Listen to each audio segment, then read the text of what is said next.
po ba? Isda lang yung makukuha mo, di ba? So, ang pinakamalaking may kinalaman sa UNCLOS at controversial ay yung mga seabed mining company po. So, sunod mo ga ulit. Yan. So, why would states negotiate a law of the sea? Next ulit. Ibig sabihin po nun, bakit yung mga bansa ay mag-uusap-usap, mag-negotiate, tapos bubuo ng isang batas ukol sa karagatan. Diba? Yan. The history of the 20th century is one of both codification, placing existing in writing, and progressive development. So, maraming usapin po dyan na yung ginagawa, yung pong yung development daw po ng ating, ang binabanggit dyan ay mahalagang salita dyan ay yung codification and development. Pag sinabi pong codification, yung isinusulat na. So, bago po na isulat yung UNCLOS na yan, nagkaroon po ng development, may mga proposal, po ba? May mga negosasyon, at ibig sabihin ay nag-i-evolve po yung mga iba't ibang mga circumstances, lalo na sa international community, kaya nag-i-evolve din yung UNCLOS. Kaya nga po, merong UNCLOS 1, UNCLOS 2, at UNCLOS 3.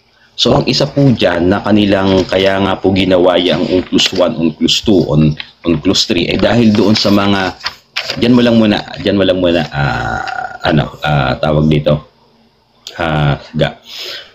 dahil po, kinakailangan mabalanse po yung interest ng mga bawat bansa. So, dito pa lang, makikita nyo na, may interest pala ang bawat bansa sa paggamit ng karagatan.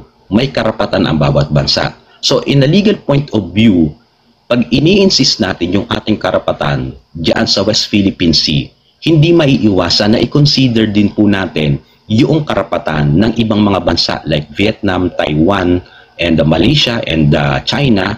However, nasa nakikita natin ngayon ay kumbaga tinatapakan ng China yung ating karapatan ukol diyan sa claim natin sa West Philippine Sea. So, kinakailangan balansahin po yan. So, naunawaan din po ng mga framers ng UNCLOS yan. So, ang isa po sa kanilang mga sinasabi dyan, yung inclusive and exclusive interest. Di po ba? Tayo meron tayong inclusive interest, exclusive interest. Sa atin lang yun. Hindi yung pwedeng sagkaan ng mga Chinese, ng mga Vietnamese, ng mga Taiwanese. So, kinakailangan, pag sa dispute, yun po ang ikukonsidera. Dapat ikonsidera yung mga ganoong mga interest. May interest tayo na exclusive sa atin. Pero meron din tayong interest na kasama sila. Ano yung interest na kasama sila? Yun yung tinatawag na inclusive interest. Exclusive interest versus exclusive interest. So, naglalaban yun. Kaya ang sabi nga po ni McDougall dun sa kanyang libro sa McDougall and Burke sa Public Order of the Oceans noong 1968, the key is balancing, I will quote po, the key is balancing these different interests. Rules on use of territorial sea provide an example. So, ang isa pa po doon ay yung isa din naman na magaling na philosopher, yan si Gödel. May sinulat siya na ang pamagat po ay Le Droit International Public de la Mer. Hindi wala na dito, wala na dyan. Hindi ko ito isama. 1932. Sabi doon, such balancing could imply a false opposition. A coastal state can also be a flag state. It wants both control over its waters and freedom of navigation in other states' waters. Reciprocity plays a role. So, dito po binabanggit niya na kasi yung bansa natin, pag nandito tayo, pwede nating ipatupad yung ating sariling rules. Katulad halimbawa nung anong rule yan, yung administrative order na tawagin niya na West Philippine Sea. Paano natin ipapa-adapt sa international community? Di po ba? At paano natin tatanggapin naman yung ibang katawagan ng ibang bansa dyan. So para daw po masolve yan, ay meron tinatawag na reciprocity plays a role. Medyo malalim na yan. Mga ano na yan. Mga filosofiya na po yan. So yun ang kanilang kaisipan, kinakailangan may reciprocity. Ano ibig sabihin ng reciprocity?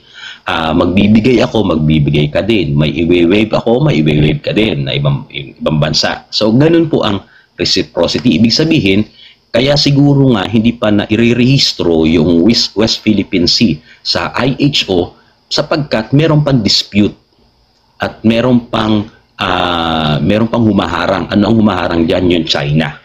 Di ba? Yung China, kanila pang dinidispute yung tawag diyan doon sa West Philippine Sea. Pero sa ating mga Pilipino, dapat ang tawag na nga po talaga natin diyan ay West Philippine Sea. Pero hanggang saan po yung West Philippine Sea? Up to 200 nautical miles lamang po para maigalang natin yung batas ukol dyan sa UNCLOS. Ano po? So, Law of the Sea in the 20th century. Ba? Law of the Sea. Nasaan yung aking ibang mga ano dito? Wait lang po ha. 1, 2, 3, 4. So, saan ba tayo? Aside from that, meron kasi akong ibang binabasa pa. The lowest history of law of the sea in the 20th century is one of both codification, placing existing rules in writing, and progressive development, negotiating new rules. So, next. Sana po nasusundan nyo. So, yan. Yung sinasabi po natin kanina na merong development or nag-i-evolve yung UNCLOS ay ang katunayan niyan, nagkaroon po ng League of the United Nations Codification Conference noong 1930. Kasunod po ay noong the first UN Conference of the Law of the Sea noong 1958. Nagkaroon ng second UNCLOS noong 1960 at nagkaroon ng UNCLOS 3 noong 1973 at 1982. So next ga. Yan.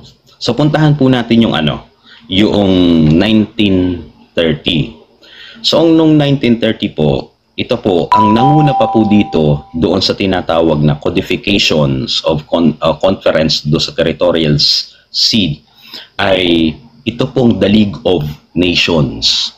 Yung the League of Nations po ay wala na po yan. Yan po ay nabuo yung the League of Nations no after World War I. Then, nawala naman po yan noong April 19, 1946. So, napalitan po ang the League of Nations ng tinatawag na United Nations. So, noong 1930 po, ganito po yung kanilang mga napag-usapan noon sa The Hague. So, history na po ito. Sabi ko nga sa inyo, gagawin nating history to kasi binabanatan tayo na ang ginagawa daw po natin, nagpapakalat daw tayo ng fake news. So, ang hiling ko kay Ga, pagkatapos ng ating mga ito, hingi ako ng kopya nito, Ga.